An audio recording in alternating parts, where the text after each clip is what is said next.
Olá a todos. Nesse vídeo a gente vai calcular aí variações de energia de Gibbs com a temperatura, tá?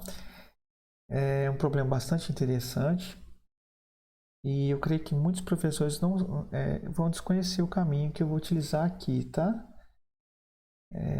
A não ser que seja um bastante especialista. Embora seja um caminho bastante simples, vocês vão ver que é até trivial demais.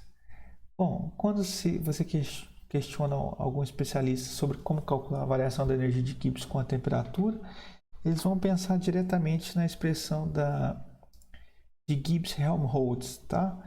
Logo eu vou falar um pouquinho sobre a expressão de Gibbs-Helmholtz, mas vocês vão ver que aqui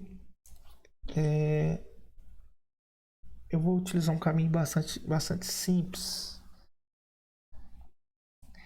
tá? Utilizando a definição da energia de Gibbs. E aqui o problema que eu estou abordando é a variação da energia de Gibbs com a temperatura mantendo a pressão constante. Então, uma das formas de chegar aqui numa expressão fechada para a gente calcular isso é começando aqui com a definição da energia de Gibbs. Deixa eu colocar um pouco mais distante aqui, H menos TS. Tá? Se eu tomar a diferencial aqui, ó, vai ficar dG e a diferencial disso aqui tudo, né? Que pode ser escrito como dG, né? Diferencial aqui da subtração, igual a TH menos a diferencial de TS, do produto TS, tá? Se eu integrar aqui, eu integro aqui e aqui, tá? Com isso a gente chega aqui, ΔG é igual a ΔH menos o delta TS. Tá bom? Bom, essa é a expressão para se calcular a variação da energia de Gibbs com a temperatura. Observe que aqui esse termo eu não posso tirar a temperatura daqui de dentro, né? Eu vou abrir isso aqui para vocês verem como que é isso, né? Aqui eu vou deixar ΔG, aqui ΔH, tá? Aqui, ó, qual é a variação da entalpia com a temperatura. Eu já expliquei isso aqui em outro vídeo. Eu vou tentar colocar um card aí em algum lugar, tá? Aí vocês clicam e se tiver interesse, vocês veem o vídeo aí, tá? Como calcular a variação de entalpia com a temperatura. Eu vou colocar as expressões aqui também, tá? E aqui, ó, menos. Vou abrir só isso aqui, ó. O que é isso aqui? É T2, S na temperatura 2, menos T1, S na temperatura 1. Posso colocar um colchetes aqui, mais organizado, né?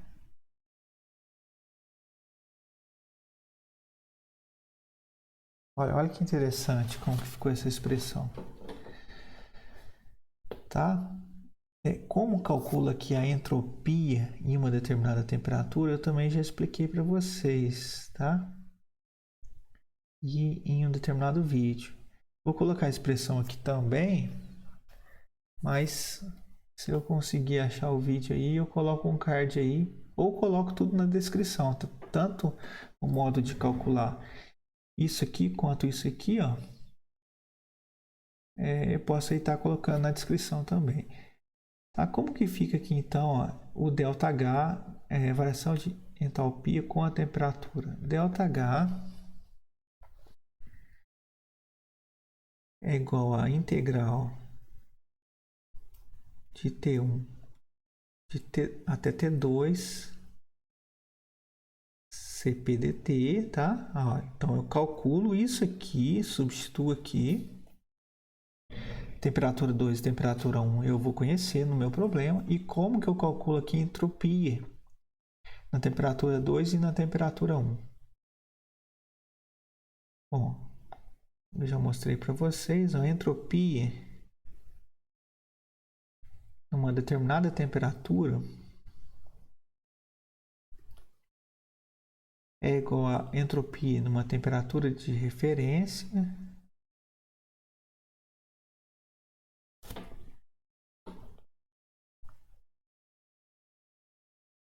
já explico o que é isso aqui, gente. É a temperatura de referência até um determinado T. Cp sobre T dt. Então, isso aqui eu já expliquei num determinado vídeo, isso aqui também. Bom, por que eu coloquei isso aqui? Olha, porque essa expressão aqui ela é geral tanto para sólidos quanto para líquidos, tá? Ou gases também. Então, vamos pensar aí que eu tenho um sólido. Para um sólido, olha, se eu considerar aí o terceiro princípio da termodinâmica, e aqui eu considerar que a temperatura para um sólido na temperatura de 0 graus kelvins, isso aqui vai ser zero, né? Eu posso pensar aqui, ó, qual que é a entropia numa temperatura T? Eu pego o estado de referência aqui como sendo 0 Kelvin, porque eu sei que isso aqui é zero. Tá? Aí isso aqui zero. Se eu conhecer aqui o CP, a dependência de CP com T, eu integro isso aqui facilmente, tá? Aí eu posso pegar isso aqui, ó, e levar até uma temperatura em que está ali próximo de entrar no estado líquido, tá? Se eu calcular a entropia até entrar no estado líquido, né, na temperatura de fusão, eu já tenho uma temperatura de referência aí quando eu tenho o líquido na temperatura de fusão. Não sei se vocês conseguem me entender, gente. Eu posso calcular isso por partes, entendeu? Começar aqui pensando no sólido, a temperatura de referência seria 0 Kelvin, eu levo até o estado em que ele fica líquido, então eu tenho uma temperatura uma temperatura de referência que é a temperatura de fusão, tá? Então eu tenho uma entropia de referência na temperatura de fusão calculada a partir dos sólidos.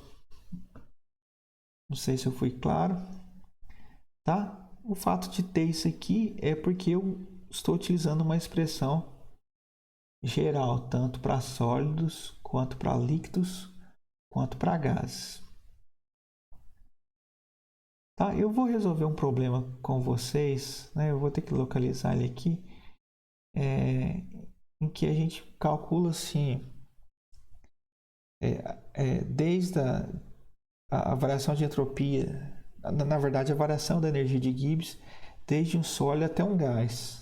Tá? Qual que é a variação da energia de Gibbs com essas transições? Então, eu vou ter que utilizar expressões desse tipo aqui. Tá? Então, essas aqui são as expressões. Outro jeito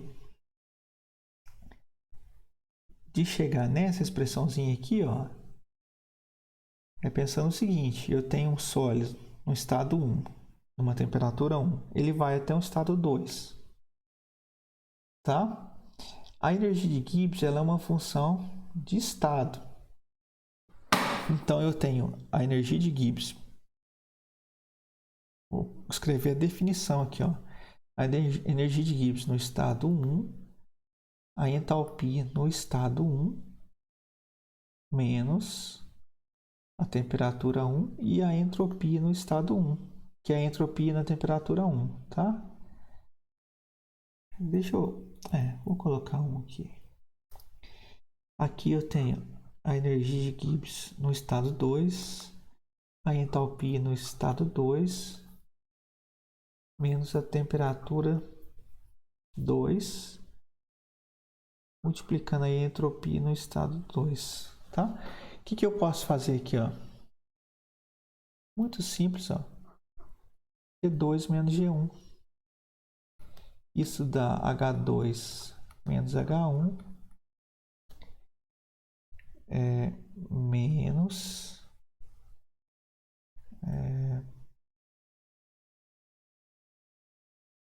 T2S2 mais, vamos ver se eu não vou errar o sinal aqui, gente, S1, tá? Isso aqui é o ΔG, né? G2 menos G1, ó. É esse ΔG aqui. Isso aqui é o ΔH, H2 menos H1.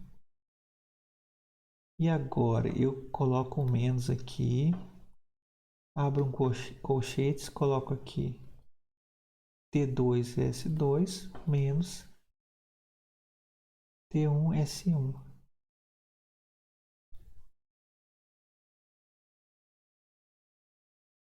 Bom, e isso é igual a ΔG igual a ΔH menos delta de TS. É a mesma expressão que eu cheguei ali, né? Olha, é essa aqui. Tá, gente, então nesse vídeo eu queria mostrar isso aqui para vocês, tá? Eu vou pensar em algum problema para a gente aplicar essas equações para ficar mais claro para vocês. Então, tá bom, gente. Até o próximo vídeo. Por favor, deixa o like, se inscreva no canal, tá? E compartilhe aí. Fui!